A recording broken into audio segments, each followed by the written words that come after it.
Կարծում եմ իրենք կարող են դիտարկել այս իրավիճակը որպես, այդ մասին խոսում է Փաշինյանը հայտ ասուլիսի ընթացքում, որ իբր հայկական կողմն է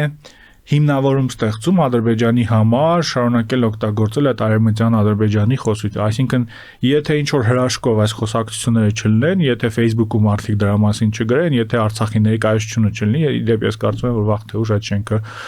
վերցնելու են այնտեղ գտնվող դերակատարների ձեռքից, եթե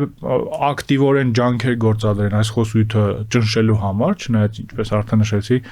խիստ կասկածելի նախաձեռնություն է զուտ իրատեսության առումով, Ադրբեջանը այլևս չի խոսելու արևմտյան Ադրբեջանի մասին, արևմտյան ադրբեջանցիների վերադարձի մասին, այսպես կոչված,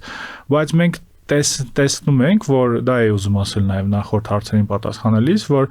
հայկական կողմի այս հռետորաբանությանը զուգահեռ արևմտյան Ադրբեջանի խոսույթը ոչ միայն չի պասիվացել, այլ նաև կարծես թե ավելի բարձր մակարդակների է հասել, եթե նախկինում միայն այդ հասարակական կազմակերպությունները ինչ որ համաժողովներ կազմակերպում,